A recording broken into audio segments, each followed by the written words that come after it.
السلام علیکم ورحمۃ اللہ وبرکاتہ۔ ہمارے ہندوستان میں لاکھوں مدرسے ہیں، لاکھوں، اور بہت سی تنظیمیں اپنا کام کر رہی ہیں۔ جامعۃ العلماء اور بہت سی تنظیمیں ہیں، ڈھیروں تنظیمیں جو دین کی خدمت انجام دے رہی ہیں، اور تبلیغی جماعت والے بھی اپنا کام کر رہے ہیں۔ وہ بھی نکلتے ہیں، وہ بھی لاکھوں کی تعداد میں ادھر سے ادھر جاتے ہیں، لوگوں کو تبلیغ کرتے ہیں، لوگوں کو بلاتے ہیں، لوگوں کو اچھی تعلیم دیتے ہیں۔ سب کام صحیح طریقے سے چل رہا ہے، تبلیغ بھی چل رہی ہے، مدرسے بھی چل رہے ہیں، لاکھوں مدرسے چل رہے ہیں، اور لاکھوں کروڑوں بچے مدرسوں میں پڑھ بھی رہے ہیں، سب تعلیم حاصل کر رہے ہیں۔ اس کے باوجود بھی آج 5% مسجد میں لوگ نماز پڑھنے آتے ہیں۔ مطلب افسوس ہوتا ہے یہ سوچ کے، لاکھوں مدرسے ہونے کے بعد، لاکھوں مدرسے اور لاکھوں تبلیغ والے لگے ہوئے ہیں سب کچھ، اور اس کے باوجود بھی صرف 5% لوگ نماز پڑھ رہے ہیں۔ اور خالی یہی نہیں ہے 5% لوگ نماز پڑھ رہے ہیں، اور سب علم حاصل کرنے کے باوجود ایک دوسرے کو کافر کہہ رہے ہیں، ایک دوسرے کے اوپر کیچڑ اچھال رہے ہیں۔ ہمارے نبی ایک، ہمارا اللہ ایک، ہماری سب تعلیم جو بھی قرآن ایک، ہر چیز، اس کے باوجود بھی ہم ایک دوسرے کو گالیاں دے رہے ہیں، ایک دوسرے کو کافر کہہ رہے ہیں، ایک دوسرے کو بری نظروں سے دیکھ رہے ہیں، ایک دوسرے کو حقارت کی نظروں سے دیکھ رہے ہیں۔ ایسا کیوں ہو رہا ہے؟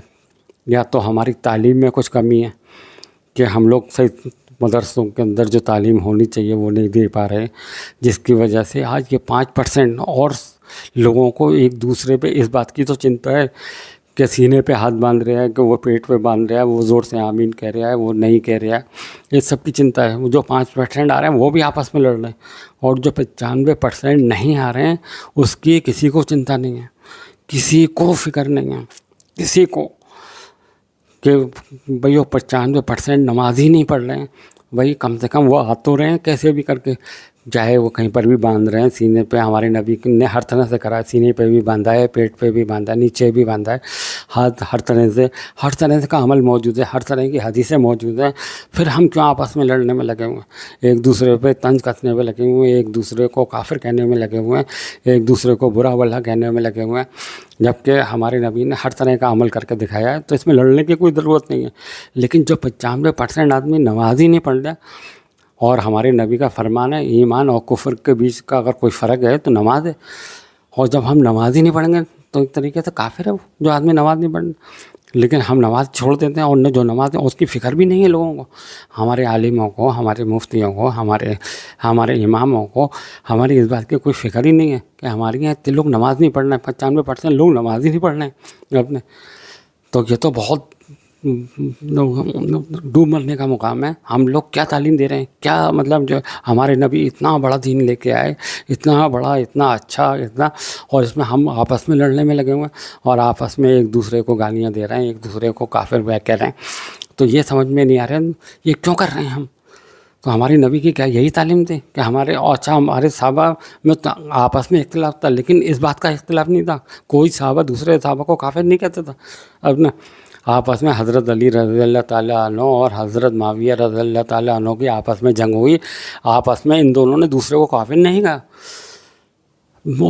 کیا مسئلہ تھا، کیا کس بات پہ لڑائی ہوئی، وہ موضوع الگ ہے، لیکن آپس میں ایک دوسرے کو کبھی کافر نہیں کہا، کبھی کسی نے۔ اور یہاں ہم لوگ آپس میں ایک دوسرے کو کافر کہہ رہے ہیں، ایک دوسرے کو گالیاں دے رہے ہیں، ایک دوسرے کو برا بھلا کہہ رہے ہیں، اور کسی کو فکر نہیں ہے کہ مسجد ویران پڑی ہوئی ہے، مسجد میں نماز ہی نہیں ہے، نماز نہیں پڑھ رہے ہیں، اس بات کی نہیں ہے، اور آپس میں لڑنے میں لگے ہوئے ہیں۔ تو بڑے افسوس کا اور یہ ڈوب مرنے کا مقام ہے کہ ہم لوگوں کے لیے، کہ ہم لوگ آپس میں کیا تعلیم دے رہے ہیں، کہ ہمارے اتنے مدرسے لاکھوں ہوتے ہوئے بھی، تبلیغی جماعت ہوتے ہوئے بھی صرف 5% نمازی ہیں، اور 5% بھی آپس میں لڑنے میں لگے ہوئے ہیں، ان کے اندر بھی محبت نہیں ہے۔